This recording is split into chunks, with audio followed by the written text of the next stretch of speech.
Ring gang taking over, that's a promise, not a threat. Uppercut season off top, you stop breathing. Yeah, what's good, yo? Welcome to another episode of Real Talk, where as always, if shit's real, we talk about it. I'm your host for tonight, Pat Scorpion, the New England representative, and as always, I got my man with me. I'm gonna let him introduce himself. Yo, we back for the 2-0 plus 23 pennies, nigga. Yes, sir. For the work the God, the GOAT artist, aka LB Lauderdale Boss, the Soul Wars creator, Ring Gang Radio.com in the fucking building. The world is an op out now. You know what it is. And if you're not 220, you cannot post at my man Rome top 5. That's it. I don't care if you 6'6", 6'9", 6'7", 7'1", 7.5. You a fifth or an eighth or whatever. Like, it's not happening. That is all. Yes, sir, man. Ring Gang in the house forever and always. And as always, I got my man with me. I'm gonna let him introduce himself. Hey, yo, what's good, y'all? You already know who this is. Your boy King P, Bodega Box in the building. Always Bodega Banter at Ring Gang Radio. If you want to know who's banned, there is absolutely no Karens allowed in the bodega. So they're the first to go. You're gonna have to you can't wear any boots for a week. Yeah. What about lugs? No boots in the bodega. No Tim. Yeah, no boots in the bodega for a week. No Tim. Can you wear lugs though? No lugs. Like, come on now. What if lugs are still fashionable? I mean, bro, there was a boxer who made lugs real fashionable this weekend. Bro, lugs ain't been hot since 2001, bro. Like, come on now. We not having lugs in the bodega. Please. I'm saying though, but y'all call this nigga boots. I don't care. No boots. Y'all seen the tweet? No lugs, no Tims, no knee highs, nigga. No. Yes, come back next week. Come back next week with the boots. Stop that. So, that's all I got to say about that. So I'll add some more later on, as the week goes. I'm sure there'll be more people that'll get on the ban list, but that's all we got for now. I'm letting y'all off a little light. Yes, sir. That's P there. He lays down the law of who comes into these bodegas, man. So you gotta respect it. And I got my other man with me. I'm gonna let him introduce himself. Hey, what's fly? It's your boy Conscious Pod, aka the West Coast Avenger, number one contender preparing for liftoff. Destination Ring Radio. Let's get it, man. Let's fly. Yes, sir. Conscious Pilot stays elevating above the clouds. You know what I'm saying? It's no turbulence.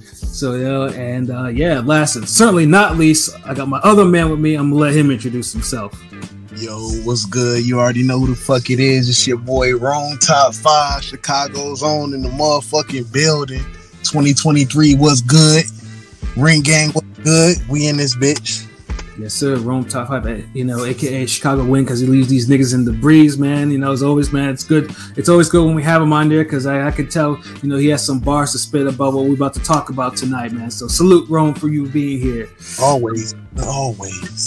Yeah, but yeah, man, we just we're coming off the first pay-per-view of the year, headlined by Gervonta Tank Davis and Hector Luis Garcia. But before we get into those fights, we had 3 undercard fights. Let's get into the bullshit. We'll start from beginning to we'll start from the beginning. Of course, we saw the PBC Reed debut of Demetrius Boo Andrade and Damon Nicholson in a fight that, of course, we know that Andrade coming from the zone and Matchroom, he wants the names. He wants Charlo. He wants Benavidez. He wants all these cats over there. He wants Plant. So now he goes to the place where you can leave the whole who he's on the other side of the street type of arguments to the wayside. So basically, this was his audition. Just to see, because this is the DC area. DC was there for Tank. So we were all hoping that. But it's a real fight town, though. Yeah, it is. But I think we were all. I know they weren't really. They didn't want to see the whole sweet science thing. They wanted to see niggas, get faded at least. Especially. I will say that. So I was there. Andre got a lot of boos because Damon Nicholson is from the area, so there's a lot of hometown people rooting for him. That he got a lot more cheers than I thought he would. Like, yeah. Yeah, Andre can never catch a break. I mean, if it's not in Providence where I've been to many of his fights and I've heard, Andre has a hard time getting the cheers, And I was hoping too that he would actually get like a first or second round knockout because he came out trying to knock dude out in the first round, And I thought, okay, this is What is it about Nicholson that niggas can't knock him out? Like, jeez. I mean, Jesse Hart knocked him out. That's the crazy part. What the fuck? I mean, Jesse Hart knocked him around too. So it's like, how come others can't do that? But how come more like what better? Like, because Berlanga more power, Andre more skill and more power. So it's like out of you two guys, y'all knocked them down like what 6 times? Yeah.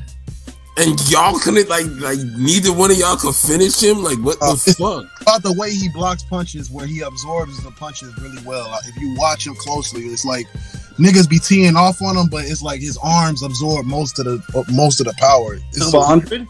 Yeah, no, the other nigga. He does get hit clean too, but I see what you're saying. Like he do know how to absorb and block shots. He's good at taking shots. I don't know. Yeah, because he hyping shit. Yeah, because I mean, he shows up, and if he doesn't show up, he does grab a lot, which he did. Yeah, he's a fucking survivor. I give him that. And he's tough, but damn. I mean, because in Berlanga, he definitely fucking survived. Berlanga knocked him down 4 times, and he managed to last to the bell. Which of course, if you bet on that fight, if you bet on him going the distance, basically you hit a lick. So yeah, dude is definitely a survivor. But it's crazy though that dude will get dropped all these times. And somehow would make it to bell, but only Jesse Hart's the only guy to actually stop him. So it took a nigga like Jesse Hart's more his level. Like that's why, like he's the only dude who's gonna be sloppy enough to just throw the crazy type of hard punches. Like I don't know, it's just weird shit, nigga. I'm just but Andre, but things like obviously once Andre, kind of tires of actually trying to knock somebody out, he'll just settle in and get into this boxing groove, which people don't necessarily like. Sometimes, he got into his groove, but I felt like out of all the performances, he had the most predictable, solid, best performance, and his fight was low key the most entertaining. Like every round was interesting. Like it was par for course. I mean, Andre after 3 or 4 rounds, he just goes in cruise control because he's. But it was steady though. This is the thing. Andre knows how to win rounds on some 70% type shit, and the round to still be clearly for Andre. A lot of niggas don't know how to do that. Like, let's be honest. They were booing by the 5th round though. They were tired. Dude, I've been there, done that. Like that happens at an Andre fight sometimes. I mean, yeah, we all. I mean, yeah, me. LB. We all been to an Andre. I think I'm the one that's actually been to an Andre fight that he's actually won in the distance though. Nigga goes in for like a minute and a half and then takes it easy. I mean, you can he also got lucky. Win rounds like that.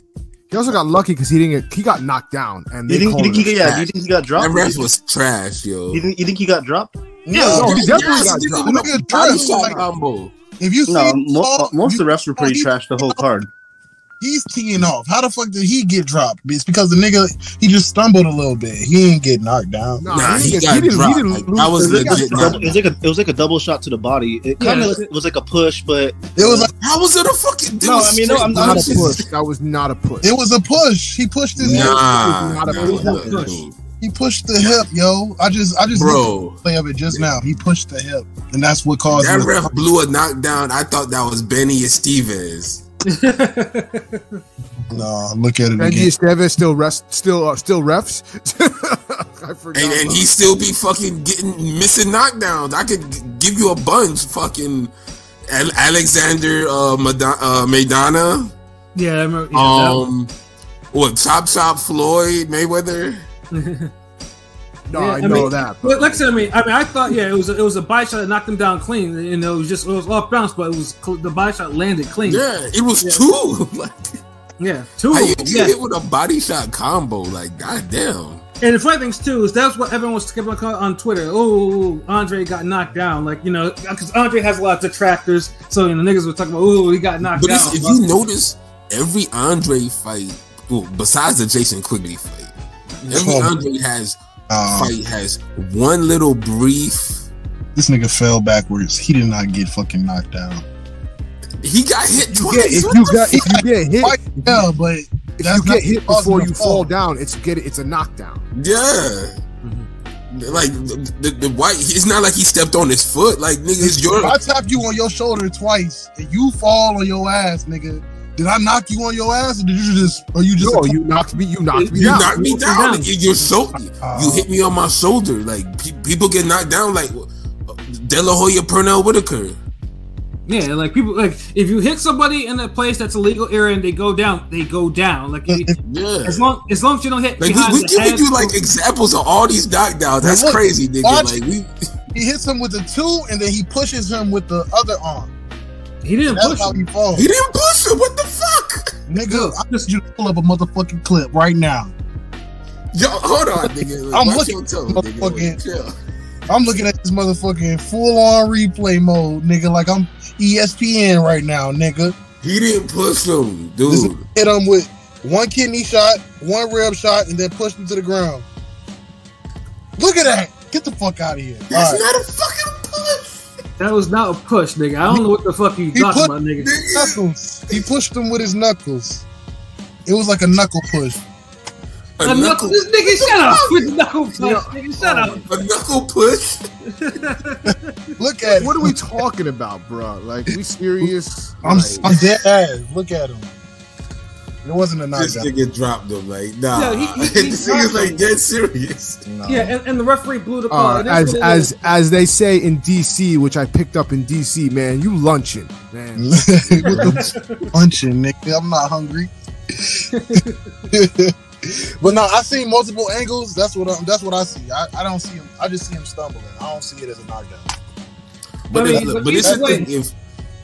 If their feet didn't connect and you stumble and a nigga still lands a couple shots on you, then that's a knockdown because it's on you to keep your balance. The nigga wasn't even hurt. You really think he got knocked down from that? You have to be hurt when you don't matter. When you're knocked down. You ever heard of a flash knockdown? That's what flash knockdowns Dudes are. get dropped all the time and don't be hurt. Yeah. Like hell, I mean, Teofimo Lopez got flash knocked down by a check hook. It's the same thing, you know. He was down, he did get that. He got that was clear as day type knockdown shit. Yeah, it happens, you know. Okay, but that's the thing. Andre always has that one hiccup moment. Like he'll take a hook against Liam Williams. He'll take an overhand from this guy, but for the most part, he beats a guy's ass and drops him at least once. Which he did. He definitely dropped Nicholson once, you know, and you know let's say was it once or twice? No, I think he dropped him twice, right? Yeah, it was early and late. It was late, right, twice. Excuse me. Yeah, in the 10th round, he dropped him like the last 30 seconds, like with a nasty, like with a combo. Like, he was because he was trying to put him away though, and Nicholson at the point was just it's like, come on, nigga, and shit, like he was talking to this nigga. Yeah, he was talking back.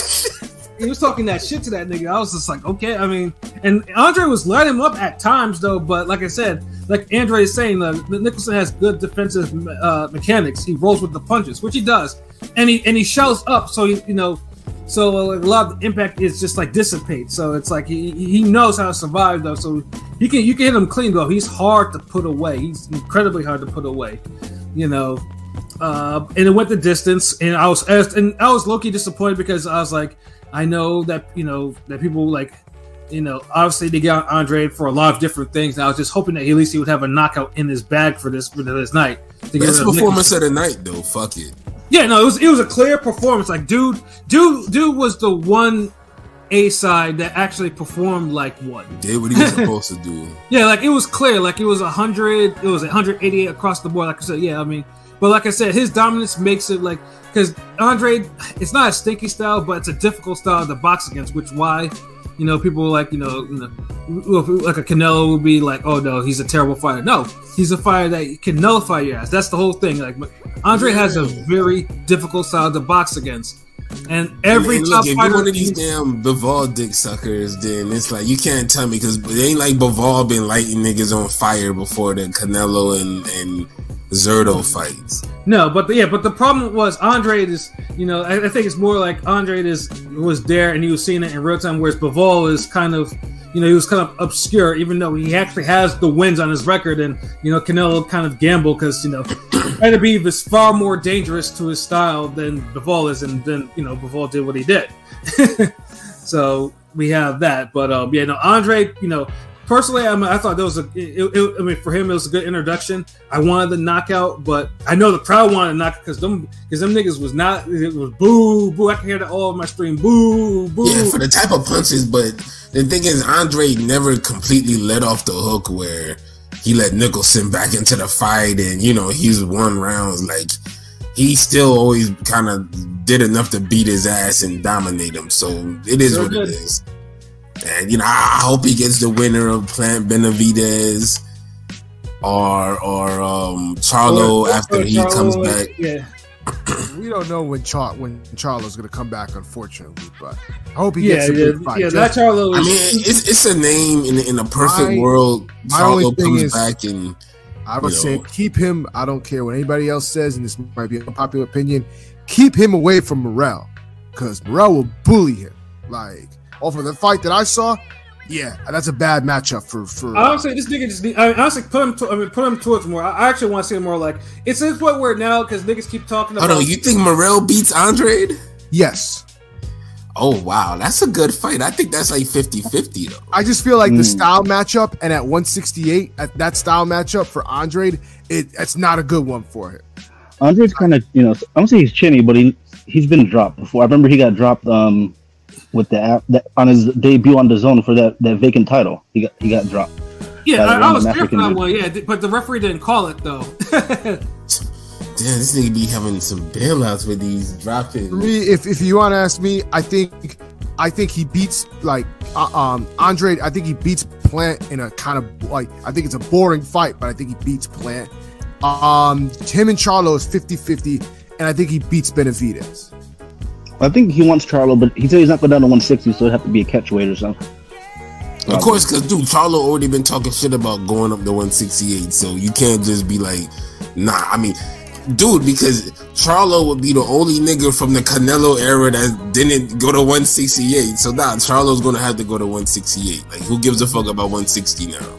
I mean, Charlo. I mean, honestly, but Charlo's now. It's gonna be. I mean, right now he's still. It's almost 5 more months. It'll be 2 years since this nigga's been in the ring. So it's like, it's we just want him to just come back and he needs his tune-up fight and then he could get in the mix. But right now, Plant Benavidez winner and unfortunately Morrell. Yeah. I mean, I'd rather see any of those fights outside of it. Charlo needs to, because he's been out so long. It's like, I mean, I have no interest in it, so Charlo actually, fights somebody that's worth a damn. Like, it's a shame too.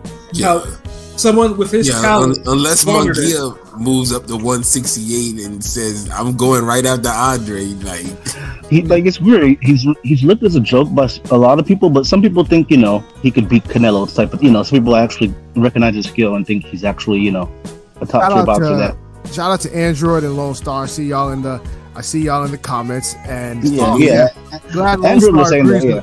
Glad Lone Star Steph agrees with me that Andre Morrell, it goes the way I see it. But I want to see it either way. So yeah, I think now, because I mean, Andre's now in the part of his career where now he has to get some marquee fights on his resume, else niggas are gonna keep hounding about his resume. That thing that Omi Vanas is his toughest opponent, and he fought him 10 years ago. That's it's crazy. It's crazy. You're the two division champion and hasn't beat an actual champion.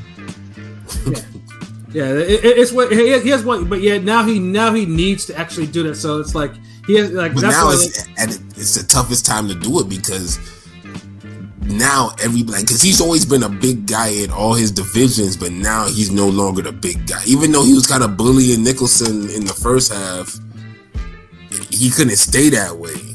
Well, I mean, Andre is deceptively strong too. I mean, because Nixon was the more muscular guy, but Andre was lighting him up at times. Like Andre's still strong, but like he can't before he was a big athletic guy that was usually bigger than most of his opponents or the same size, and he was quicker, faster, power. He's basically a natural 168. My fault. I'm just saying, like, you know. So now I think he's more a natural 160 than 168. His frame's kind of thin, but he's kind of long and rangy for the you know. I think he's like, is he 6'1" or 5? Like, he's probably like 6'1", right? He's like he's 6'1", like 6'1" or 6'2" or some shit. Like Andre's a big guy. He's a big guy. But I don't know if like maybe if he settles in or he lift weights, because the 160 to 168 jump is crazy. Like it is. Like Jermaine Taylor looked like a big 160. Like, hold on, like this nigga. He too big for 160. He got to go to 168. Then you see that 168 it's a different game. Like to the point when he came back, this nigga went to 160, won a fucking title at 160 again. Like, who's the guy that beat Taki? Who's like that? You know, it was kind of recent on 168. Oh, Shishkin. Shishkin, yeah, I can see Morrell fighting Shishkin or maybe Andrade. Oh, that's a good fight. Yeah, either way, I'd still like right now it's just Andre. Right now he was at PBC. I want PBC to actually do right by him. If you give him the fights that get him the fights to at least get him some champions on his resume or something like that, because it's gonna be disappointing when this if all of a sudden he leaves PBC or and he's not fighting nobody, because like now it's like you gotta match him up with somebody in that division. Like he is a name. He's not. I mean, Plant Benavidez is the obvious one. I feel like this. Plant Benavidez winner versus Andrade, and have Morrell versus Shishkin as the co-main. Nigga, that's a good. That's like, good. Yeah, that's a great card. Like there you go, right there. Like, I mean, all in favor of seeing the most logical fucking card ever presented. Say aye.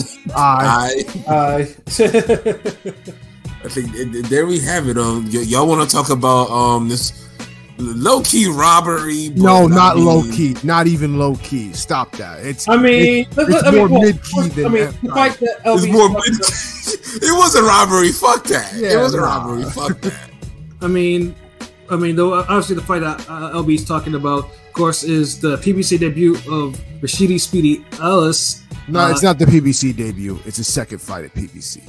Well, televised debut, nigga. Like, I mean, he was on YouTube for one round. Yeah, like in the summer. Yeah. So the PBC debut, nigga, like he basically had an infomercial last time. Yeah, okay. That was his EP. This is his actual album. Okay. Yeah, this was more like a unreleased street banger, like a single. Yeah, that was like, that was like, he's there now. We about to make him a star. And they put him in the ring. With, he had a flop debut. Yeah, with so 10K units. Is it Roman or Roman Villa? Roman Villa, yeah. Yeah. Now Roman Villa, of course, is 26-1 with 24 knockouts. So and of course he's a Samson fighter, and we all know what a Samson fighter is in boxing. So yeah. So basically, he's a puncher, or he's an unknown commodity that just comes out of nowhere, and they fucks and fucks A sides. I'll say this: if I'm a fighter, and the guy across from me from the ring is a Samson fighter, I know I'm gonna have the stuff. I'm in for the fight of my life. Like that's what it's come to now. Like, oh, that guy's a Samson fighter. Exactly. Okay, yeah. Let me put my.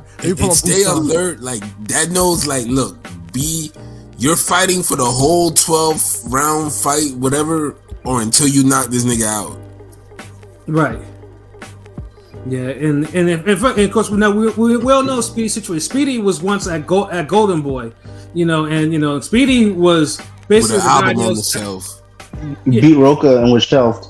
Yeah, because Roca was the one that they wanted, but Speedy kind of decisively beat his ass. So it's like. Oscar put him on the shelf, and then Speedy wasn't happy about it. So after some litigation, he was gone. He got regoed. Yeah. So this was supposed to be like, Speedy's like, he's about to be a player in the PBC welterweight stable. And for like the first 6 rounds at least, it looked like that was the case. I mean, Speedy was doing what he does. Like, basically Villa was just too slow to keep up with him. But he's mad durable.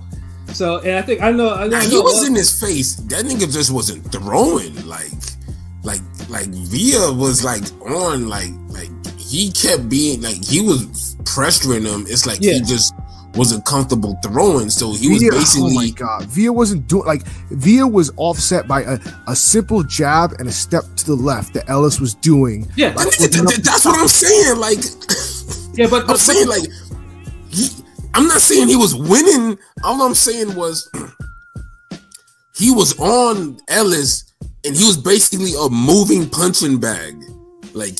He was just following Ellis around the ring, and Ellis was just lighting him up with jabs and combinations.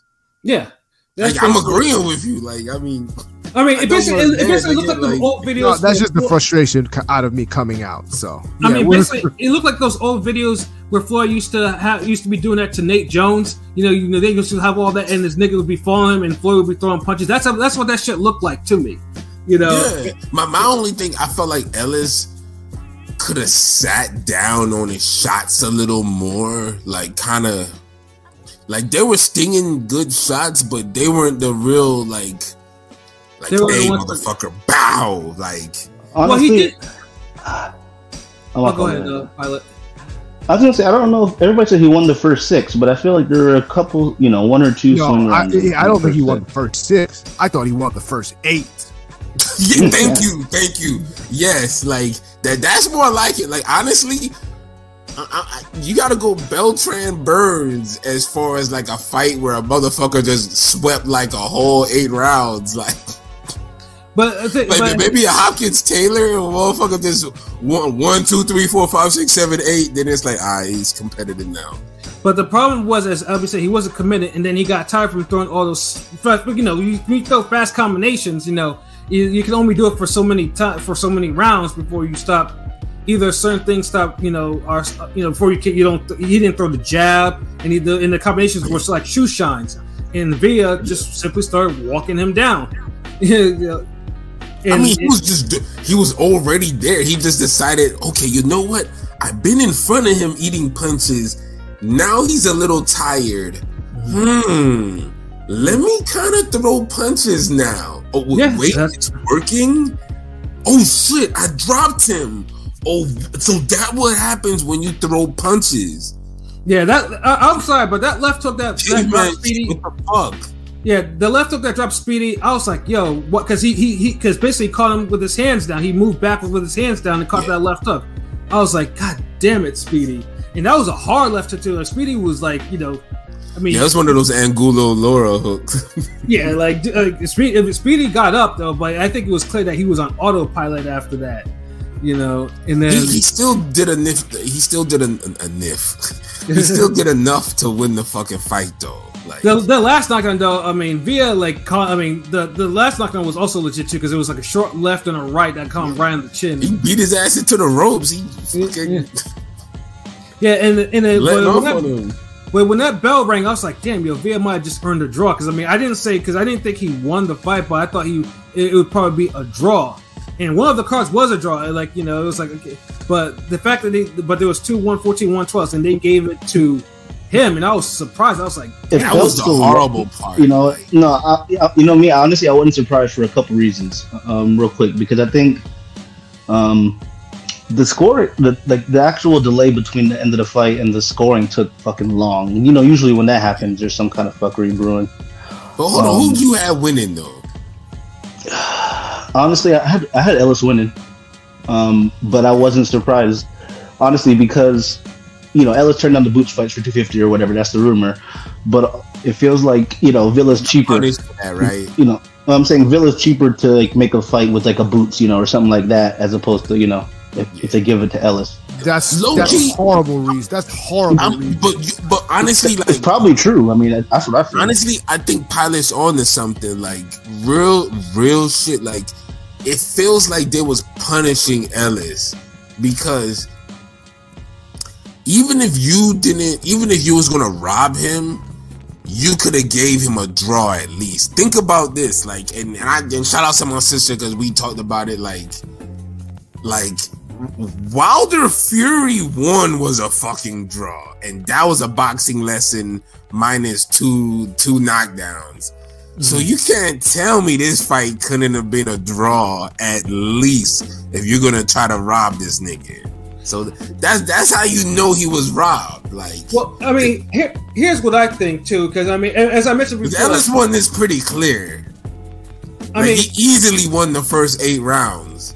I mean, here's what I think. I mean, as I mentioned before, I mean, dude is a Samson fighter, Villa, and you know, for whatever reason, you know, Al and him, they have a relationship. I honestly think because he supplies him with a lot of underrated talent. Because I still remember a fight where Aleem lost to fucking Vidal, and you know, and I thought Aleem beat his ass, you know, but you know, instead Vidal got like the decision, and you know, Vidal was a Samson fighter. I'm like, this is probably the same shit.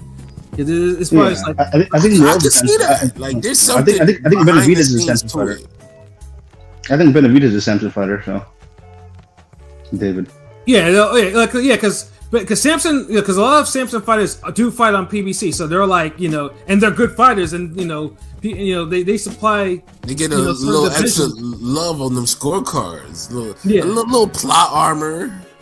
Yeah, but I mean, Samson's still a great eye of talent. You know, I'm not gonna take that away from him, but because like I said, it was a fight that, you know, but yeah, it was just more disappointing because you know, Speedy after going through all that with Golden Boy, but it was a robbery. Fuck that. It was a goddamn robbery, and low key, it needs an immediate rematch. Like, if y'all want to say, hey, the winner goes against Boots, be my guest because they would deserve it, and please pay them more than $250. But I honestly don't want to see, you know, Roman fight anyone else because he didn't look good enough to where I could have been like, all right, it's a fight that could have gone either way. Like, if one of you niggas would have came on your goddamn devil's advocate shit, and there was a close enough fight where it could have gone either way, then I wouldn't have no problem with him, you know, getting a better fight. I would have if Villa had knocked him down one more time. I would have said, okay, Villa probably did get that because you know 3 knockdowns is still far. Oh, okay. If another knockdown is huge though. Like, yeah, hey, real quick, that count was fucking long, to be honest. Yeah. You know, but honestly, I didn't expect the upset to happen. But we all did say if an upset was going to happen, it was going to be in this fight.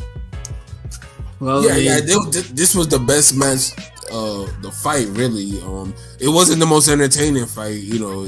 For the first half, but the second half, it warmed up, and then it got the drama in the second half. But the first half, like, was like you had to get there, like, kind of. Yeah, it was all. That's why I said the Andre fight was better because I was like into the whole fight with the Andre fight, whereas all the other fights had rounds or moments where it's just like, change the channel, like, you know what I mean, like, cause the Boots fight, like, fuck, even the Tank fight, ain't nothing happened for like the first 2 rounds, like all these niggas had mid-ass. This was the night of the living mid, yo.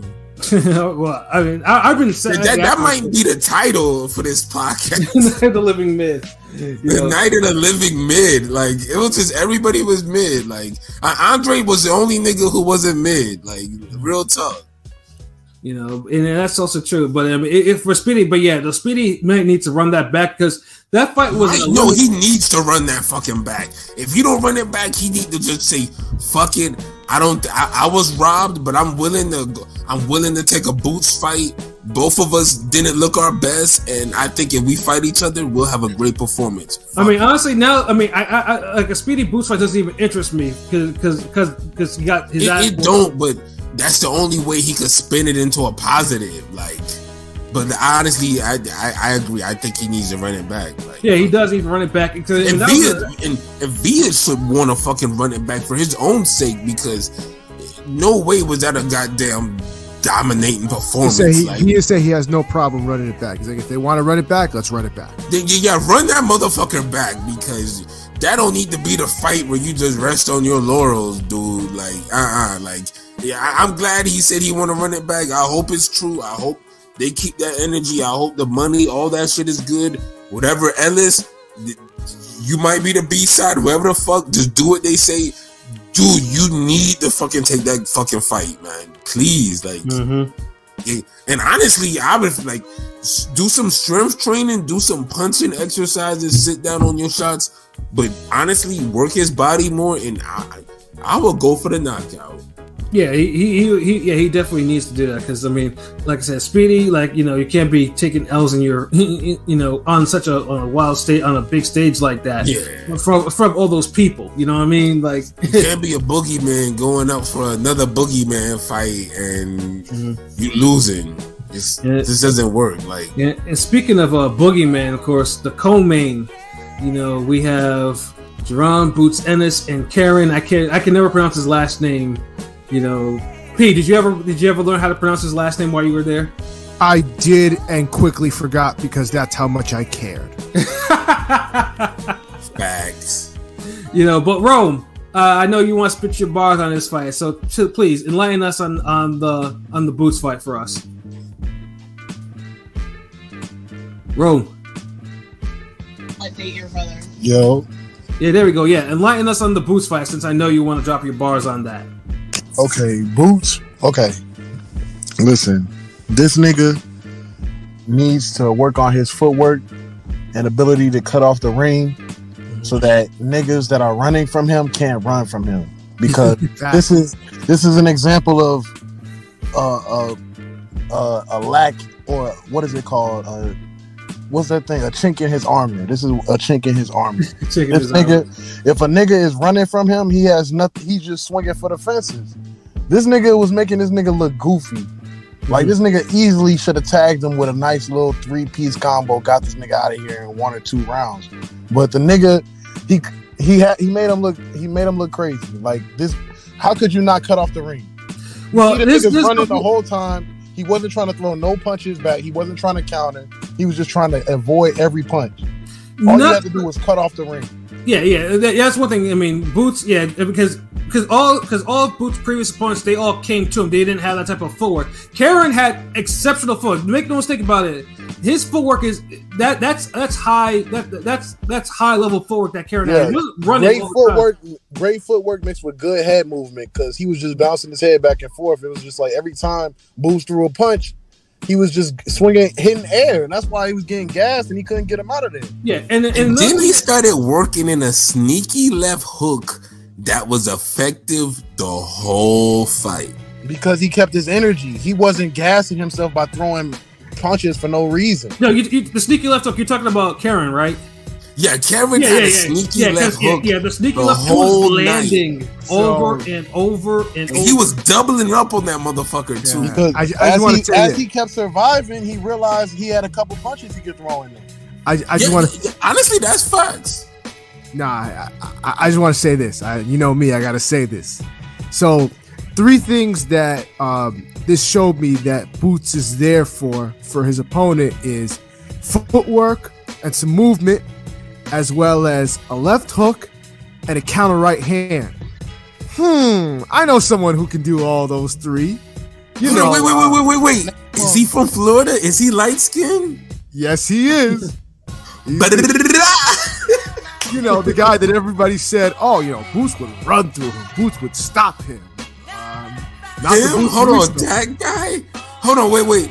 The premier welterweight who only lost to an all-time great. I mean, I know. In a fight of the year. I mean, I would still have to see it. I would still take Boots over Thurman in that. I taught you a lot about boxing, but I ain't teach you respect. Like, what the fuck? God damn! Like, I agree. Dude, my sister was saying no. She said Spence over Thurman, which I was like, nigga, but I feel fuck like out of here. Boots going the distance on this nigga he shouldn't have went the distance with. I think he'll learn his lesson in the next fight. Let's put it like this. I could see that. Cause Boots seemed like he on some Terminator shit where like each movie he gets better. Like he did. Well, I watch a lot of YouTube and the interviews. Ruined his pay-per-view chance right now on a Tank card by not getting this nigga out of there with a knockout. Getting him out. I would have been shocked. I would have been shocked he got booed. I mean, I was shocked. They kind of how bad they booed him a little bit, right? Like in the middle round. Yeah, every fight got booed, really. Yeah, because if he would have got him out of there, it would have been a viral moment for this nigga, and he would have been the next. I'll tell you one thing. I wouldn't favor Boots over Bud. Not from what I saw. So it's saying it's a weird. Oh no! Wait, because it's a 50-50 fight for me, man. Oh no, Bud was getting tagged too much. Boots would have killed the. I'm sorry, Boots would have fucked up a Venetian. It's a weird flex, but Boots and both Yannis's trainers, Dad said they don't watch film. You know, I don't know why so many trainers be saying that. Oh my goodness, I'm tired. Look, niggas, boxing niggas saying they don't watch film is the new rappers. I don't write rhymes no more. I go into some the of you booth should, freestyle. and some of you really should.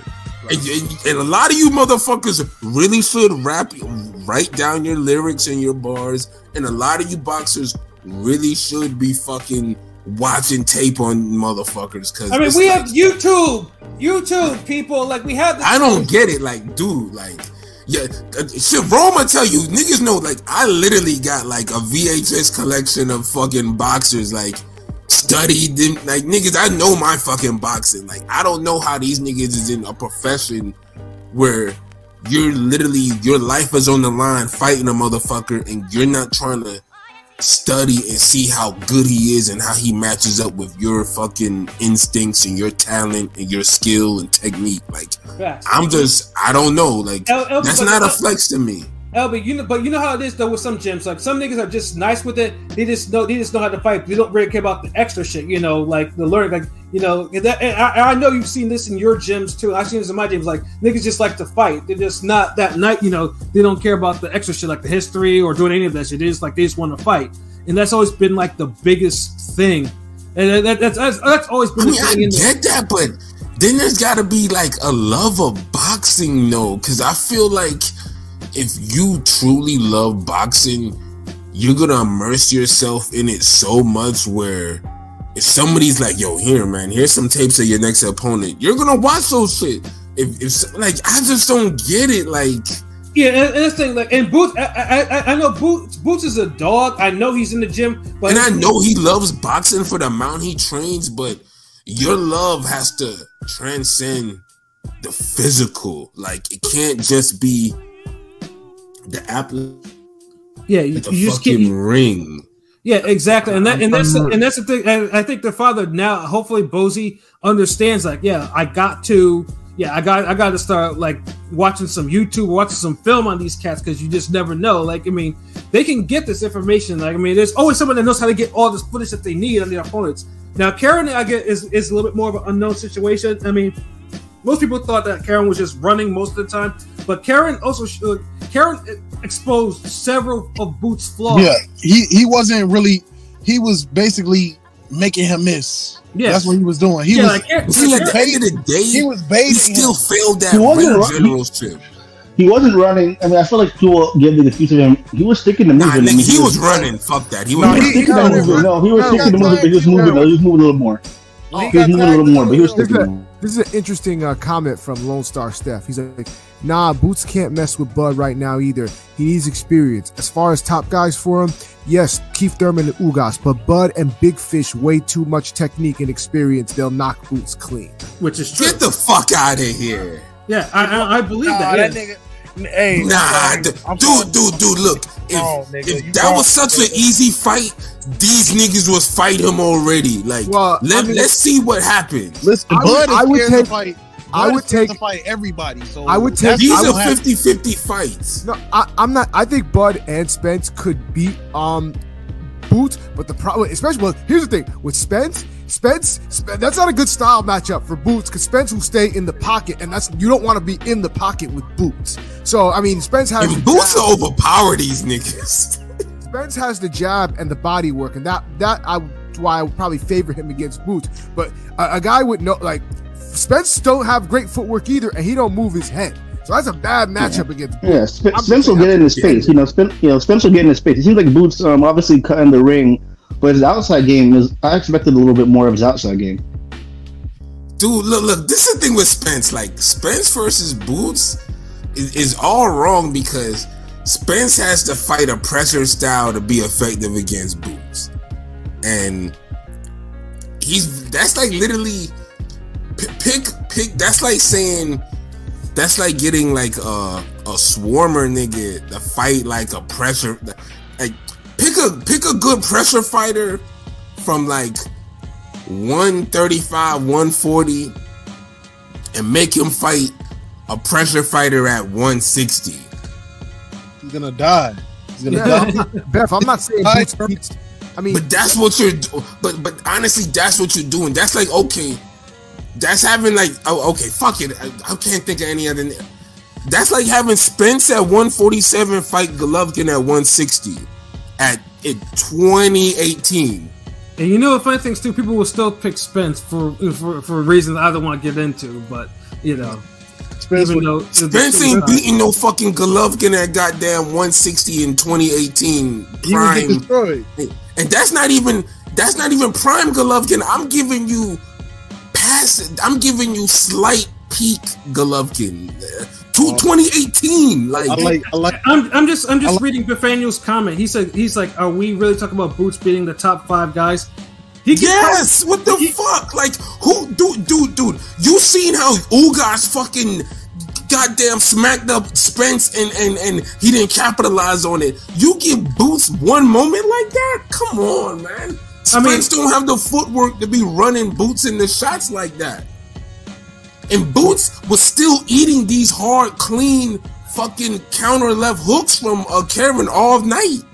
It's not like he was hurt and you're like, God damn, I'm really worried about Boots. No, you're like, damn, he eating that shot or two. He getting hit with that. Honestly, this nigga was throwing everything but the kitchen sink. Anybody in that ring that didn't have the footwork or the head movement of Karen would have been destroyed by the fucking round 4. Yeah. Thank you. They would have been.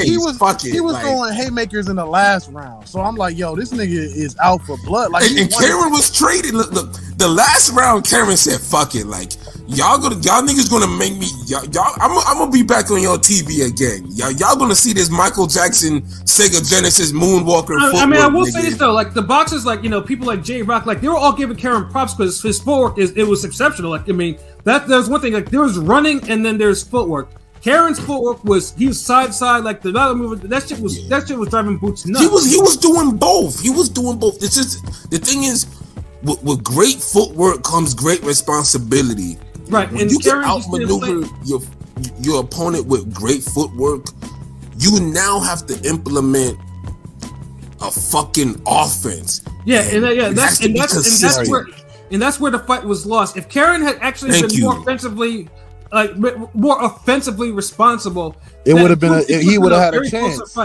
He would have had a chance. But facts, dude would have had a chance.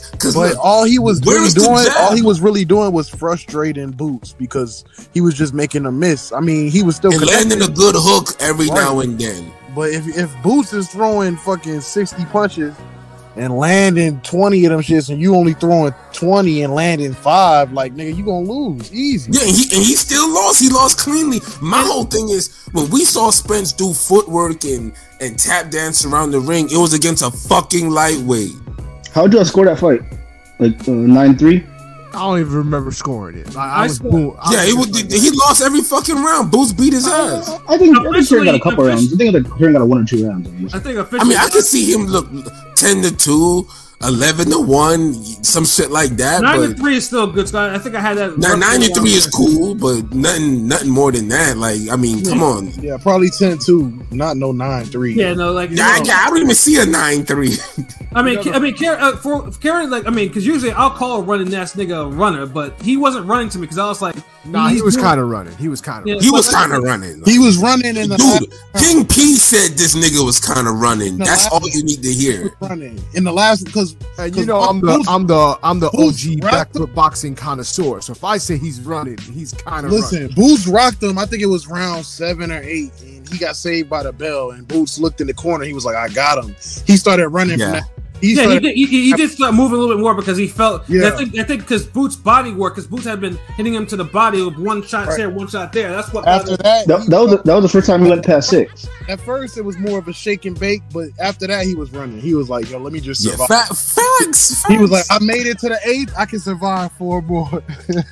And also, I think him being a switch hitter, like he kind of kept going back and forth. He wasn't figuring him, like. Yeah, that's what niggas be doing when he can't, like when they don't know how to solve a problem. They switching shit. That's why I can't stand it. I can't stand niggas who do that shit. Like, if you're gonna fight both stances, you got have a plan to do with both stances. Don't just fight just because you think it's gonna confuse the nigga. Because as somebody who fights with both stances, I feel like he does that because he has bad footwork. Like he don't know how to snap back into his regular stance. He got to keep switching feet like that shit. Boots has to play. Boots is too dominant in both stances. It looks retarded fighting like that. This nigga just look like he just swing like because he's going off a feeling, like whatever he feels like the opponent gives him. Boots is the type of look when you get to a point when you train both sides equally, which you could tell Boots, and trust me, I'm somebody who boxes on both sides. Roma tell you, I'll do it too, nigga. Like, nigga, I taught you. Like, of course. like you do it off of instinct a lot of times especially when a motherfucker's moving around. Right. That's true. You almost kind of be like, fuck it. I feel like a certain move, you almost feel like, fuck it. If I just move with southpaw, I could get him right here. Right.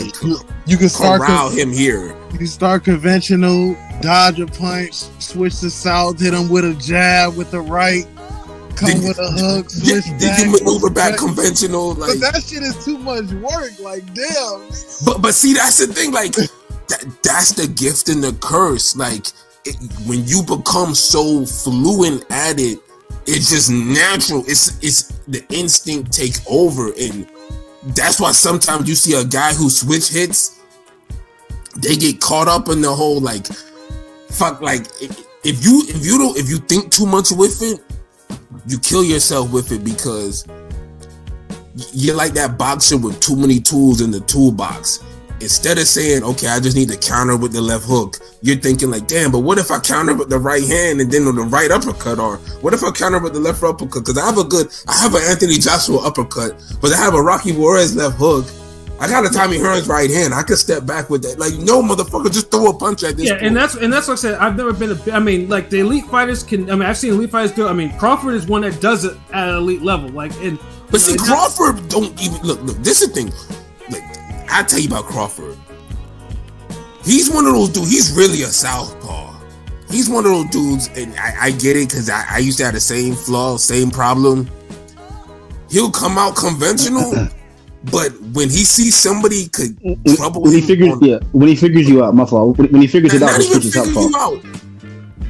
Look, shout outs to PJ because PJ mentioned this before in one of our random discussions. Like, there's nothing blocking the right hand when you're going southpaw and conventional. The southpaw has a natural fucking straight clear shot when you go southpaw conventional. With conventional, you both have the jab at the same time, and a lot of times if you see Crawford gets trouble with jabs sometimes and he starts out cold. So to avoid really being cold for the next 2, 3, 4 rounds, he just immediately goes to southpaw where he sees he could work his power shots in there. And that's what he does. Like, low key, I used to do the same thing. I'll fill a guy out for the first round and I'm like, oh, hold on. This nigga jab a little better than I expected. Fuck it, let me go southpaw and then start putting hands on this nigga because he's like, God damn, hold on, wait, he goes southpaw? Like, I'm not expecting this. And that's really what the fuck it is. Like, Crawford is just a better fucking southpaw. But Boots and guys like Roy Jones and let me see the other guys out there. Andre Durrell. Those dudes, they're really motherfucking amateur. Hamed's another motherfucker. Yeah, I never thought Andre Durrell. I hated it when he did the switching because. But he could do it fluently though. He could do it back and forth like him, Boots. See, the thing is, though, Roy Jones. I mean, when Darrell did it, though, it stifled his offense, and it used to kill me. I used to hate it when he do that, because that's the thing. Is like, because he didn't do that shit in the Abraham fight, and he was beating dude's ass. Like, so that's why it's like I can't stand it. But see, honestly, Darrell is more mental. Like, when he's physically in his bag, he'll go back and forth with southpaw conventional and throw punches and bunches, do this thing. The mental shit is where he kind of fuck up sometimes, like the IQ in boxing. Like with Froch, he got frustrated. With Abraham, some other shit. Like it's always something sometimes. So no, I get what you're saying though. Like, and I fucks with Darrell. Like, who you think's better, Boots or Ortiz right now? Ortiz stock looking higher. That's a 50-50 fight. It's still a 50-50 fight though. Yeah, because Ortiz has gotten rocked more than Boots has.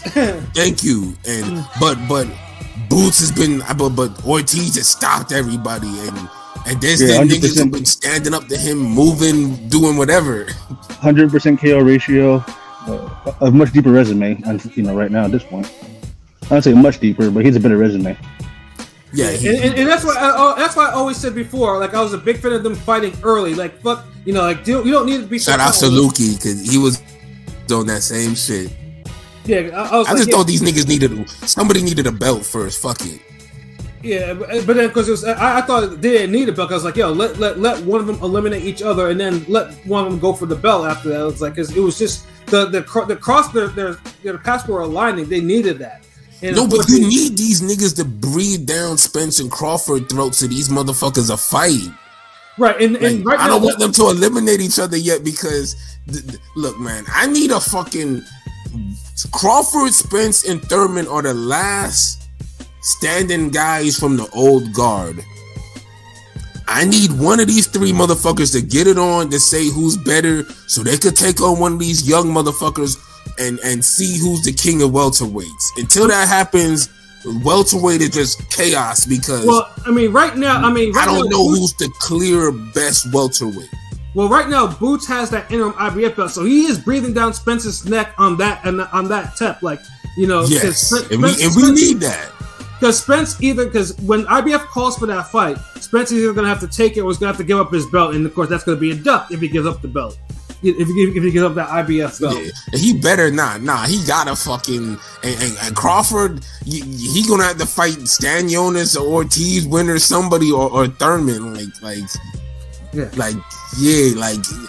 Welterweight's a fucking mess, man. I just feel like there's too many. It is, now welterweight has Karen. Obviously, I don't know if he's ever been brought back on PBC TV again because his style is. It's basically like Sandor Martin style. It's very Now Sandor Martin has better ring generalship. Give me Karen versus Ellis. I call it that's honestly disrespectful to Sandor Martin to say he's like Sandor Martin. Low key, because Sandor Martin knows how to control a fight better than what's his name? Who the fuck Karen? Yeah, Karen was just like Rome said. Dude was just dodging and surviving, and he seen a left hook was working all night, and he took it. Then the last couple rounds, he stood his ground, fought it a bit, and that is what it is. Like I don't think he's nothing special. He has good footwork, but I've seen Keith Thurman have this same footwork. I've seen Jamal James have this same footwork. Who the fuck else? I've seen Broner have this fucking same footwork. I've seen Sean Porter with great footwork. I've seen Crawford with you niggas get off footwork dick right now. Yo, between you and also Bifaniel's comment, by the time Crawford and Spence fight, aliens will have already taken Earth, dinosaurs return, etc. and you know what? That's fucking shout outs to Bev, shout outs to Boxer Girl, shout outs to everybody in here. Like that's realistically possible. And then what up, Henny guys? We see you in there. I see horsemen and aliens fighting and shit.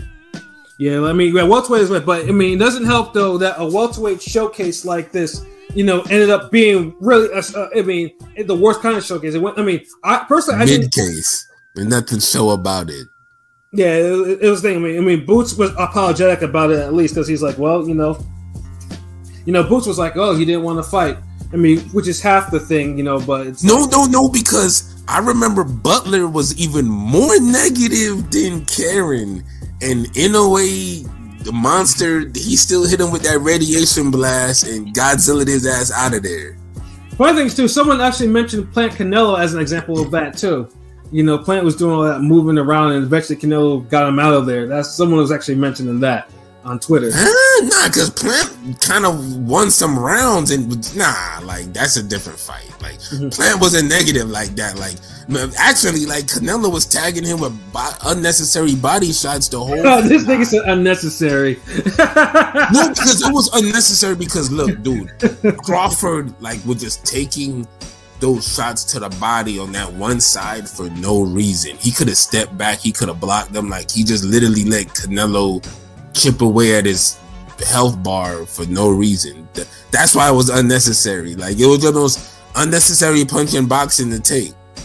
The Professionals like Plant won rounds. Yeah, that's what I'm saying. Plant actually won rounds. But he got chipped away. He got chipped away. Yeah, it was one of those where you're gonna be winning rounds. I'm gonna win rounds, but my rounds are gonna lead to a knockout. Your rounds are gonna lead to you being knocked out. Exactly. And that's what it was. And shout out to Plant. Like he's still my dude. Like I mean, I think he probably beats Benavidez. Now, Box Girl says, now I think it may be May, June, July, hence why Spence has made no announcements. I mean, Spence now is coming off a second car accident because some young Thundercat called into him. Spence said, Spence already said he's fighting in April. So, fight announcement coming April. For April. Okay. So there you go. There it is. Please be Thurman fight. Please be Thurman fight. Please. I know. I'm hoping because if it's not that, it could be either. It's not gonna be Boots. If it's Boots, I'd be surprised. It could be the Boots fight. Boots just fought now. Like it's a good turnaround. If the IBF calls for it, well, we'll see it. Or it could be, not Via. Dude, Boots, Crawford, or Thurman. That's the only 3 acceptable fights for Spence right now. That's it. And then, of course, it could be. Let's say the Via fight ever comes to fruition. Get the fuck out of here, dude. Spence. Look, if Spencer fight Via, that's like fucking fighting Rolly, and he said he ain't fighting Tune-Up. Yeah, he even said Frank Martin ain't fighting Rolly because Rolly's a tune-up from Martin, so that tells you enough. Like, honestly,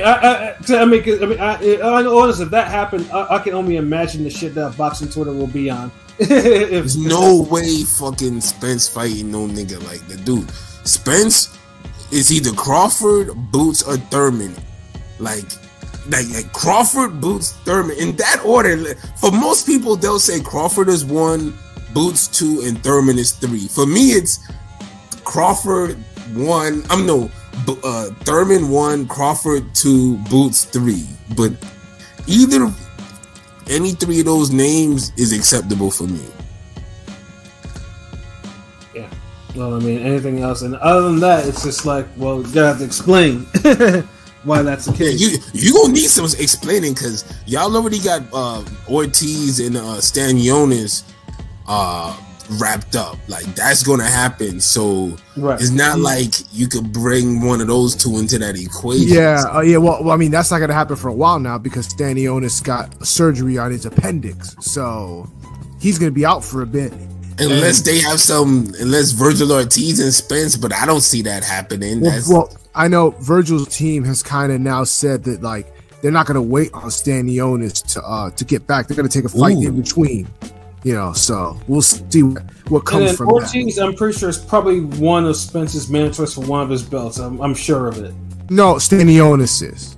So Stanionis is mandatory. But no one would complain about Ortiz challenging Spence though. That's a big Texas fight. Yeah, I was gonna say that's definitely a big Texas fight. That's the only other fight that's acceptable out of the 3 I named. I would not say anything to a Spence Ortiz fight. Like, nah. I don't think anybody would. Yeah, no, but like LB said, man, welterweight still needs to sort itself out. And Boots, unfortunately, like I said, it was a mid performance, and he acknowledged that it was mid and everything like that. And you know, it was unfortunate that because that was supposed to be the co-main event. And like I said, the crowd was booing because there was no knockout or anything even close to a knockout in that fight. Yeah, because people was calling it a showcase event mainly because of the Boots fight, and there was no showing or casing. You know what I'm saying? But yeah, with that one, I mean, Boots obviously, hopefully that, you know, whatever. I mean, he still won it, but like I said, it's always one of those. It's still 128, 108 type of win, or officially. But it's one of those things. It wasn't a good 120, 108. I mean, he dominated, but he wasn't dominant. You know, that was the thing.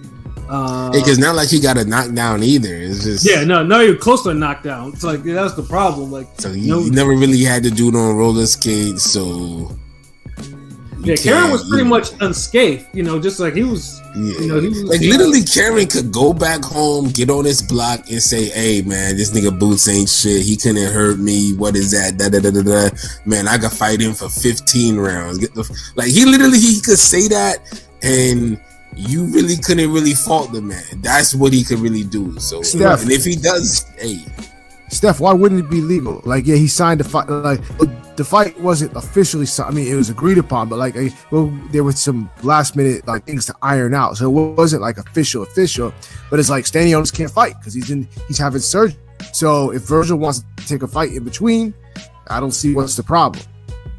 Like, I don't see how if it's a big fight, that's what they're gonna hate. If he's fighting a jobber, which I feel like is a waste of time, if he's gonna look, dude, if Virgil Ortiz fights Crawford, that's a great fight. Spence, great fight. Thurman, great fight. Boots, magnificent fight. Like, we want to look, man. Niggas ain't trying to. I mean, Stanionis, hey, man, it is what it is. Like, that's my guy, but he's hurt. Like, welterweight, look. Long as he just get healthy and he could be there when the dust settled, the fight, who's left, you're automatically you're gonna get a big fight regardless. You're one of the top 5 dudes, so fuck it. Like, it just maybe ain't your moment now. Right. You know, but yeah, we gave this fight a lot of bars. yeah. Time for Tank, man. Like, this boring ass fucking fight. Yeah. Well, I mean, the main event wasn't that much more exciting either. Like, let's be honest. Yeah, that's what I'm saying. Tank fight wasn't this boring ass fight. Like, you know, I mean, we had Tank, we had Hector Luis Garcia. Now, I mean, obviously, if you heard my views on this, I wasn't fucking with this fight. So I won't really rehash, other than, you know, my arguments are valid on it. You know, but the fight was closer than what the cards said. I think that was the big story. The cards had this shit like Tank was whooping this nigga's ass, and that wasn't really the case. I had it 5-3-10. Like, I thought the 7-1 scorecard was very wide, like way too wide. 7-1, 6-2. Those were the cards, man. It's like I was saying more 5-3 or I know some people had it 4-4. 4-4, yeah. And the first round was like an even round. Ain't shit happened. I had like 5-2, 6. I had like 6-2, 5-3. I mean, it was for Tank. If you had a 4-4 or 5-3, that was cool. That's where I think it was more, but it wasn't like it was like a wide for Tank. I mean, they were kind of even the whole fight. Excuse me. It wasn't that. I mean, because people were actually calling the Tank fight boring because it wasn't like Tank was whooping this nigga's ass like it was boring, dude. The first round, look, Hector Garcia, I felt like was stargazing the first round. Like, you got to get in there. The moment he was in the moment because he was like, "Oh shit!" And then he had like, dude, throw punches. Like, you've been in this position before. Like, you're the dude we're all expecting to make something happen. Like, Tank is just gonna do 31 punches a round. He from the school of Canelo and Broner. Like, dude, it is what it is. You're gonna have to get in there and kind of press the action some. You got the physicality. You got the stature, you got the jab, you got the skills, you got the talent to do this. And he's waiting, he's heeing and hawing, they pussyfooting around, ain't shit going on. And by the time you know it, it's the 4th round and Tank starting to open up on dude. And then we get a fight. But yeah, so it was mid as fuck early. The first round, Tank landed 3 punches and Hector landed 1. So yeah, it was some bullshit. Like that's crazy. Come on. Like I almost had to take a walk around my living room. I was like, "Yo, these niggas better not fight like this," because I'm getting tired just watching that bullshit. I think Tank was heating up. Like as the fight went on, he was thinking them with hard shots. It's always a smooth starter though, so I expected that from Tank. I thought Hector would. I mean, yeah, it was on Hector to really set the pace and tell niggas like, "Look, I'm here." It's like, yo, your fighter of the year is here. Like, and I don't feel he did that. He ain't doing himself no favors. I mean, I understand him being cautious, but I think at the same time he still could have at least measured out more and just tried to throw something more, just to at least get a gauge of things and how Tank will react to certain punches that you're throwing, you know, in that first round. Like, just not don't throw any punches. Like, give me at least some damn pity pat Austin Trout punches at least. Throw something so where I'm like, okay, like he's moving his hands at least. Like, you ain't winning rounds with this shit. Yeah, the first 2 rounds were super low activity. And I felt like the judges kind of punished him for that. Which I'm not surprised. They had it super one-sided. Yeah, they did. The fuck they did. Yeah. I think after the 3rd round it started picking up more and it got better. Yeah. I felt like it was getting better as it went along. So, yeah, it crept up there. Like, you know what fight that kind of reminded me of, but it was a better fight anyway. R.I.P. But the 3rd Corrales Casamayor fight. Yeah, like, well, I mean, that fight was because fucking Diego blew fucking weight. So, you know, Diego did what he had to do. He fought even though, you know, Casimiro was kind of low-key fucking him up.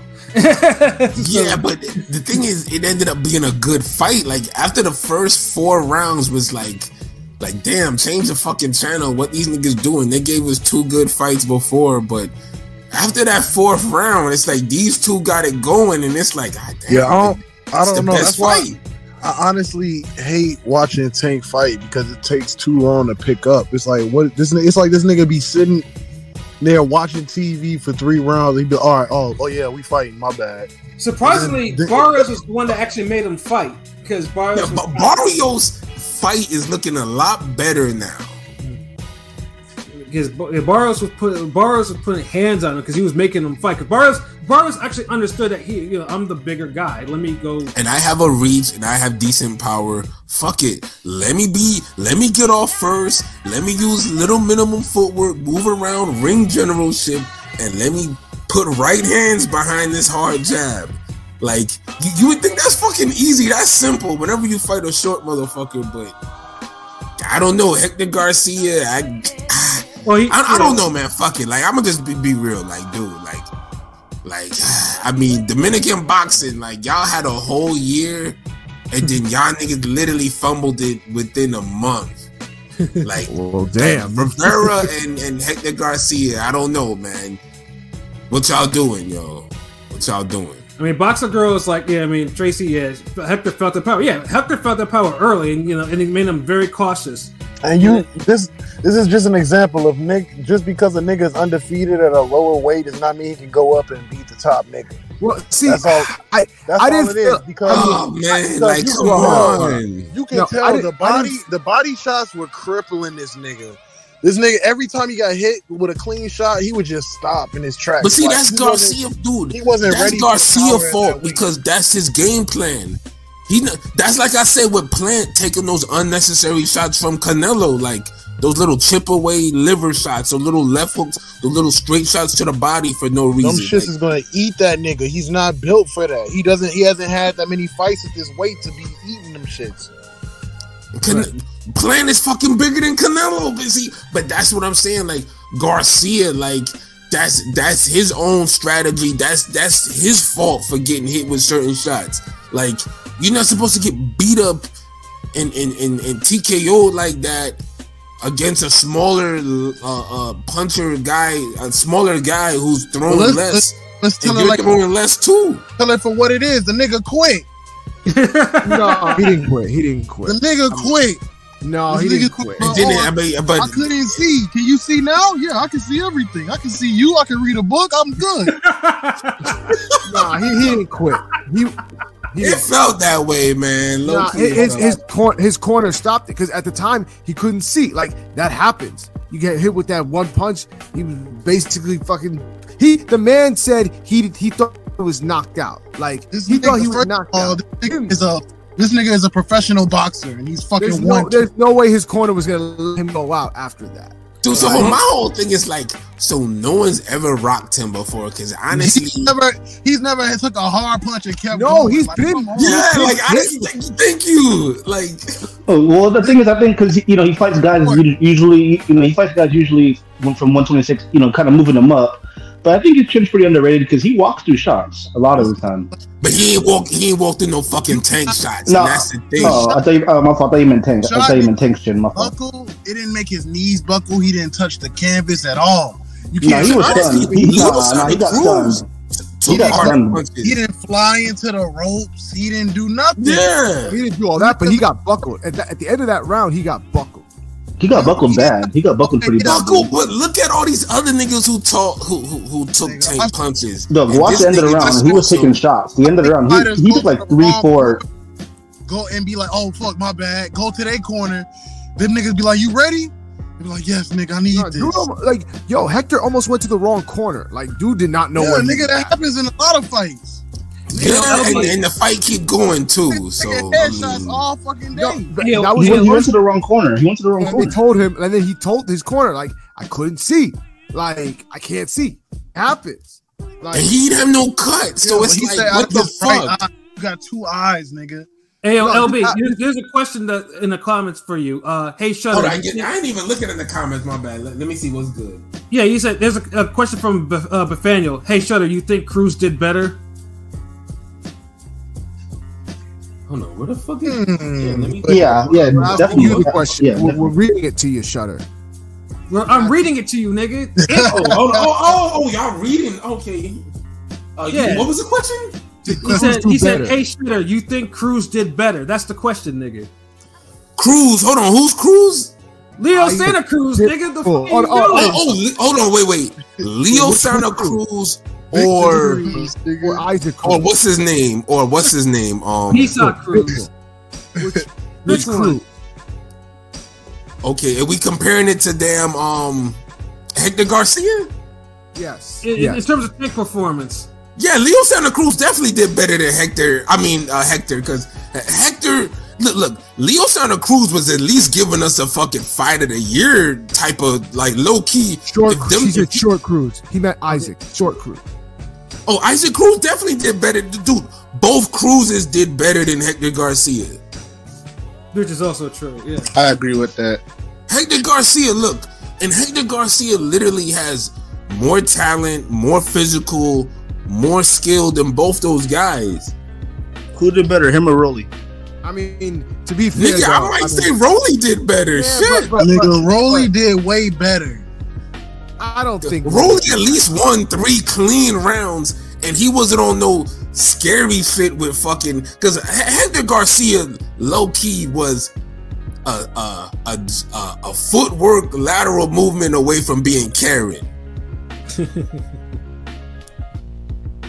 He was one shot slide away from being fucking carried. Pitbull, so for the people, Pitbull also had the benefit of having a one-handed Tank because Tank broke his hand. For 6 rounds only, the whole fight was competitive. That's half the fight. Yeah, I mean, but still, dude, like my whole thing is this: when niggas say, "Oh, he only had his round," look, when you say that, then you have to show me a fight where a guy was literally beating the shit out of somebody where their hand hurt or their hand fucked up, and then you see the drop off. I mean, a lot of these niggas don't be having a Claudio Margarito fight where they're literally beating the shit out of somebody, then they hurt their wrist, and then it's like, okay, I mean, the fight go the next way. I mean, that Isak Cruz Tank fight was a legit 7-5 fight. Like, he won. That's what I'm saying. You can pick 5 clear rounds that Cruz won in that fight. Yeah, and honestly, I don't think the hand has something to do with it, but it's not the whole story. Cruz actually fought good. He did a lot of good things in there. You could tell he studied Tank. He wasn't there to get hit with that fucking uppercut. He blocked that motherfucker. He blocked that uppercut repeatedly. Thank you. Like, Cruz knew what the fuck he was doing. Like, it's these non-tape watching motherfuckers. Cruz was the most humble motherfucker too out of all these niggas too. That's the funny thing about it. Yeah, I mean that's why like people there's like, hey, Cruz needs to run that back with Tank because it was such a close fight. It was. But yo, Cruz need to just headline and get him a good 60-40 type of fight and build his. You know what I'm saying? I know what they trying to do, but you just ain't get a tank on fire right now. You ain't just gonna get a Tank rematch like that when we want to see Tank in all these other good fights. I mean, I'm seeing Lone Star Steph says Tank got you on a chokehold right now. Not me. Hold on, wait, explain that. Nah, fucking explain that. What is Tank doing? Like, how he got us on the chokehold? Like, explain that. Like, he said talking. Yeah, I'm seeing the comments now. Yes, Beth, I agree. Plan annoyed me. Never tried to stand his ground, get Canelo's respect. Yes, I hate seeing a big motherfucker like be too respectful to a smaller motherfucker. That shit irks me. So yes. Oh, you mean like a certain British fighter? You know, a certain British heavyweight fighter that was a little too respectful in a heavyweight fight, and he ended up losing his belts for his trouble. He's from a certain African descent. Oh yes. Yeah, I'm ignoring you, motherfuckers. I know what you guys. Rome is over here talking, but he's sounding like static. Transformers. Oh, shout out to Henny God. What up? I just seen you in here. Yes, Bach. Ryan is gonna get clocked by Tank. So that's yeah. I mean, we all think that pretty much. Yeah. So I mean, I'll say this. Go ahead. You say. Yeah, go ahead. Oh, this nigga's. Oh, he's having the computer voice. Yeah, everyone's having the Shooby Wop voice, nigga. Computer love voice. Well, okay. I guess until P gets his shit straight. Like me, the whole thing with quitting reminded me of the whole thing with that Jamel Herring fight, where basically he got out of the fight because Akendo, was I think he threw a deliberate headbutt that was like, hey, I can't see out of this eye. And then, of course, they explained it was like a broken bone that he had that never fully healed. It was kind of impeding his vision and stuff like that. But then, of course, Herring still got the label as a quitter. Like, he quit. I even wrote a rhyme about that shit. And then, of course, Herring went and knocks out Frampton. And that's all forgotten. So, yeah, I mean, I can see if it's like injury for Garcia. It's like, hey, something may have gotten jarred loose, in his head or whatever. And then, bam, he can see again. Yeah, Galata Tyson, basically. Like... Yeah. And remember, we gave Galata shit for that in real time. Well, I mean, Galata did legit get his bones broken in 2 rounds by Mike. So, but he did quit, and he quit. He absolutely quit. Yeah. But see, that's the thing. Like Garcia, literally, like my whole thing is I just feel like he got caught with a hard shot that that literally happens in boxing, and I describe it like it fucked this whole shit up. It fucked this whole shit up. It reminds me of I mean, you motherfuckers played Tekken before. You know how they do the hit effect? It looks like a spark. Yeah. Honestly, when you get punched with a great shot, and that's why I fucks with Tekken, because that spark, that like you literally see electricity. I mean, for me, I do. Like, I don't know what the other motherfuckers see, but I felt like he got short circuit. He got hit with a Tekken type punch, and he briefly, for a couple seconds, couldn't see. Instead of them calming him down and be like, yo, chill, this, that. In the minute during the round, they kind of ran with the whole, I can't see him. And, they kind of gave him a lane to kind of use to get out the fight. And maybe a medical reason to come up out of it later, this, that, or concussion, this, that, but I felt like he quit. Can you hear me? I mean, Lone Star Step. Yeah, Dubois got shit broke. Yeah, well, he got shit broke in a. It's almost comical because he had been talking shit about the man's mother who's like legally blind, and he was eating hard jabs, and the fucking jab broke his whole shit. That's why I made that shit so comical. I mean, and the thing is, we don't fault Dubois' injury. We fault him more getting hit with the slowest jab ever. Non-stop, repeatedly, yeah. Non-stop. Like, we get more at Dubois for him not moving his head or keeping his hand up. Like if a punch fucks your face up, nigga, the punch did his job. But gosh. Dude, I mean, is that not facts? No, that's super facts. If a nigga keeps doing it over and over, and it's not the fastest punch, it's not some type of punch where we're like, God damn, you like, look, do not get hit with that. It's a regular fucking jab. So of course niggas is gonna be like, damn, dude, like really, like that's the first punch you learn to block in boxing. That's the first punch you learn to throw. Like, you literally got beat by another novice because you lacked a novice skill, right? Yeah, you know, in a heavyweight crossroads fight, like, it was incredible too. Like, and that's the whole reason. Like, I mean, he took a knee because you could see the damage his eye took. Yeah, but, like, he legit got fucked up. Like, I don't fault him for quitting. Like his shit's visible, but I just felt like Garcia with the whole I can't see this, that. Like, I remember we got a Devin Alexander for the Bradley fight. That pissed me off so much. Yeah, exactly. That pissed off a lot of motherfuckers. So it's just, I don't want niggas just be thinking like we ganging up on Hector Garcia and all this shit. Like, but it's just the way it looked. I mean, it is what it is. Like, and the way he fought too. Like, you got to remember, it's not like he went balls to the wall early and No, this nigga was fighting soft and scared. I feel like he had the wrong game plan from the go. But at the same time, I will say, and this is just my personal opinion, I didn't feel like he didn't belong in the ring. He just had horrible execution. Because he had some success, but it was just he just, like I said, if he executed the game plan the right way, he would have had more success. But it just agreed. But let's not forget our unrighteous Philly brother, who did also cause a impact in the fight to the point where motherfucker stopped fighting and had to look at his bullshit. So Meek Mill, you did have some responsibility in low key ruining this fight.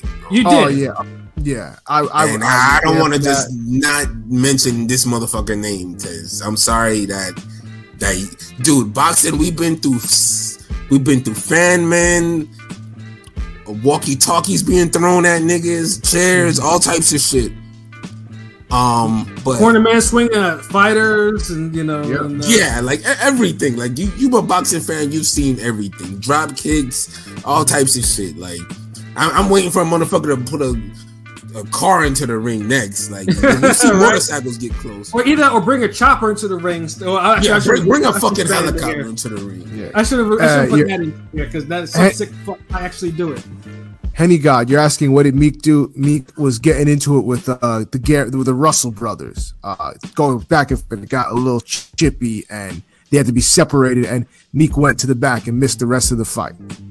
And the fight was getting good when this motherfucker did that stupid shit. Well, actually, Meek got thrown out. Apparently, he got thrown out. No, he that's the thing. They have separated the back of wherever the fuck the back is, and he didn't deserve to see the rest of the fight. Like, because let's put it this way: we all know this stuff. All the Russell brothers, even the Russell brother that doesn't fight, that's kind of that thing. They all can fight, and Meek, except to any of those cats, he would have gotten pummeled. And probably his man.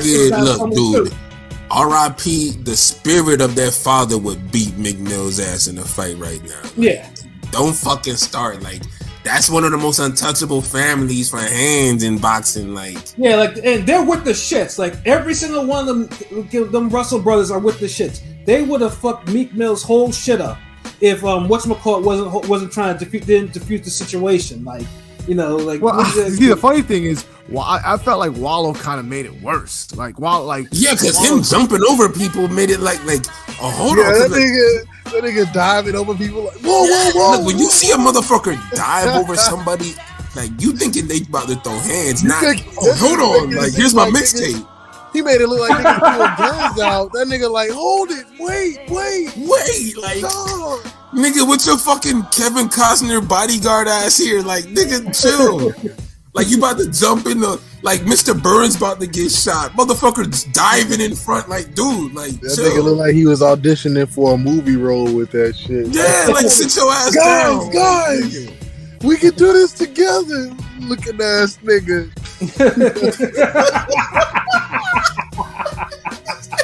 We can do this together. We could all make it.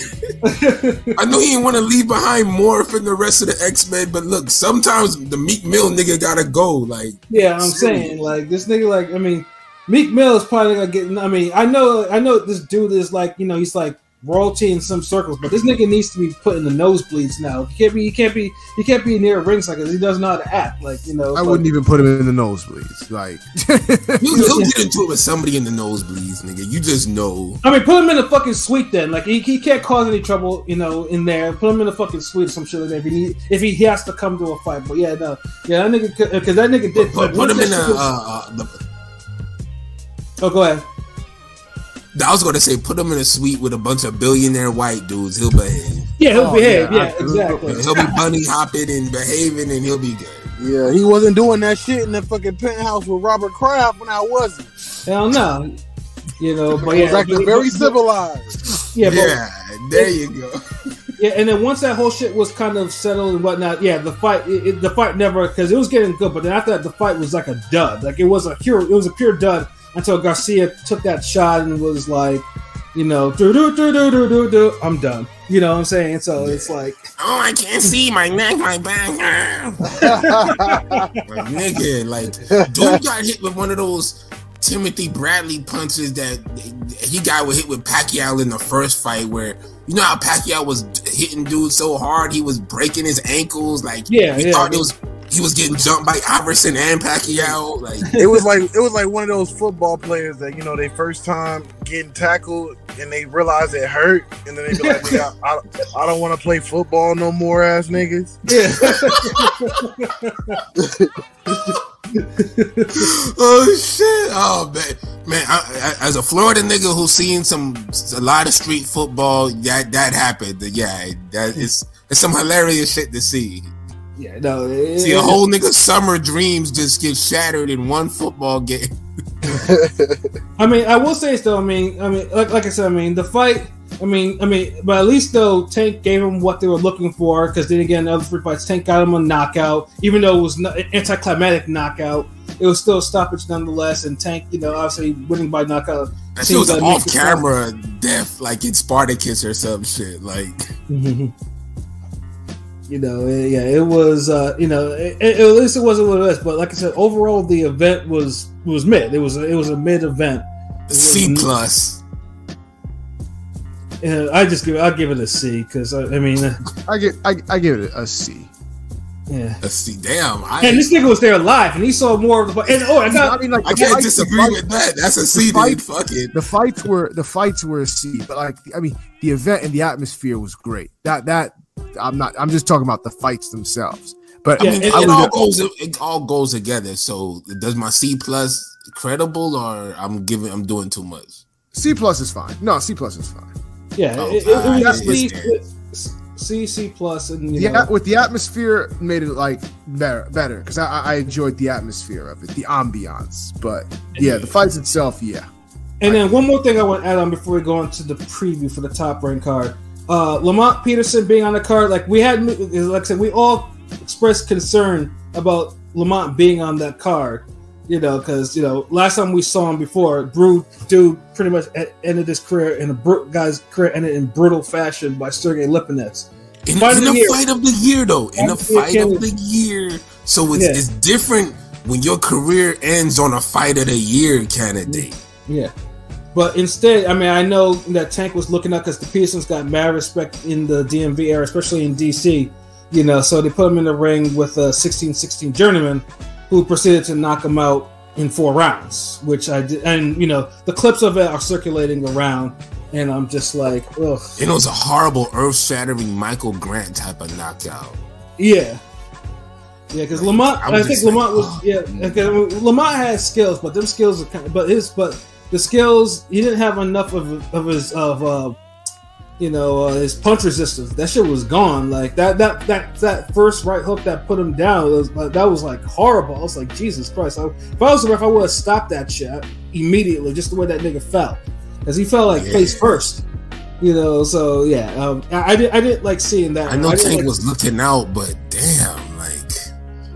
But I figured, I mean, it was a journeyman whose last one was like against someone who had 0 He was wins. 16-16. Yeah, that's true. I mean, damn, Lamont. Like, I mean, what you want me to say? Like, they brought like the jobber of jobbers for you. Yeah, it was just sad because I already knew. I was like, I mean, that's like, Lord have mercy that if Lamont doesn't knock this cat out. Like, it wasn't a good idea. And then you know, you see him getting bodied like that. It was just like, Lamont. Hopefully there is no more attempts. Like, this should be the end. Like, you know what I mean. Like you had too much of a respectable career to be knocked out by a 16-16 journeyman. Yeah, like honestly, it's a bad take. Like I don't want that to be his last fight, but you can't chance him going out any more than that. So it's like 3. Yeah, I mean that's 3 losses in a row. And I think his last one was the Avenation win. That was his last win, as far as I remember. You know, so it's like then Spence kind of beat him up, and then Lipinets beat him down. And the Spence fight wasn't even a bad effort. I was gonna say you said Spence kind of beat him up. No, Spence beat him up. Like definitely. Yeah, Spence beat him up. Like I mean, this is I always go like Peterson was able to get the lead right hand off of Spence, so that shows me like if you can come forward, like it told me that what Spence was avoiding in the Mikey Garcia fight. When I saw Peterson do it, I just was. Part of me was just like, okay, how that confirms it. Okay, See why you was twinkle toes, nigga. On a fucking lightweight. Imagine fucking the Felix Trinidad damn moonwalking and back foot boxing. Goddamn, give me a lightweight. Give me a fucking lightweight, nigga. Devin Haney. Right. Like I throw the fucking. I'm about to say a flag. I throw a globe at the wall or some shit. It's like, what the fuck? But yeah, I'm sorry. Let's go. Yeah. Damn, so I mean, it's just Garcia and Tank is the next fight. Y'all still hyped for that, right? This doesn't change anything. No. I'm ready for it. It's gonna be a good fight. I'm ready. I just hope it actually gets signed. I'm just waiting until it gets signed. I'm not holding my because I mean they say it, but I want until it's signed and I see a damn poster and I'm seeing. Quick question for y'all: is Garcia going up for this, or is this is his regular weight? It's a catch weight. It's a catch weight. Garcia 136. Yeah, which is stupid because it's like it's stupid. They both fought at 140 before. If you're gonna fight at 136, you might as well just fight at 135. It's 1 pound. That's a stupid catch weight. If it was like 137, I wouldn't even say nothing. But 136 is like when Canelo had Chavez fight at 166 type shit or something. That's bogus. 164.5, some stupid shit. But whose decision was that? Was that Garcia or was that Tank doing that? I don't know who's. I mean, that was Tank because Tank the A side. I mean, it's probably it's all in negotiations. Like whoever it is, I mean, 136. Tank did that shit, dude. You think Ryan Garcia, big ass, want to be at 135, 136, and we saw how big this motherfucker looked at 140. That's true. Yeah, it was. Ryan Garcia looked like he'll end up at 147 in like 2025 if he don't get knocked the fuck out and ruined before. That's true. Yeah, Tank is like 4'9". That nigga got to eat a whole bunch of McDonald's to hit 137. So no, actually, no. That motherfucker is big naturally. That's the problem. Yeah. Because he be eating candy. You know what I'm saying? That nigga be eating good a lot. Yeah, he be eating good.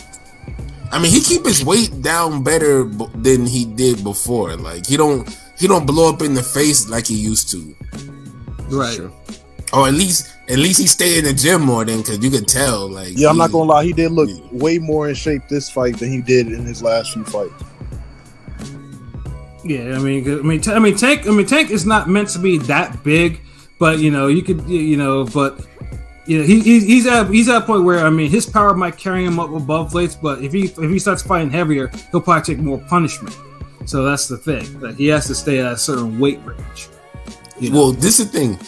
He can't really duck a 140 fight eventually. He's already been up there, won a GameStop Reggie belt, and Barrios gave him like one of the hardest physical fights in a minute. So I think the Barrios fight might have prepared him for damn Ryan Garcia more than anything. And the one thing PBC does have, PBC has a 140 stable.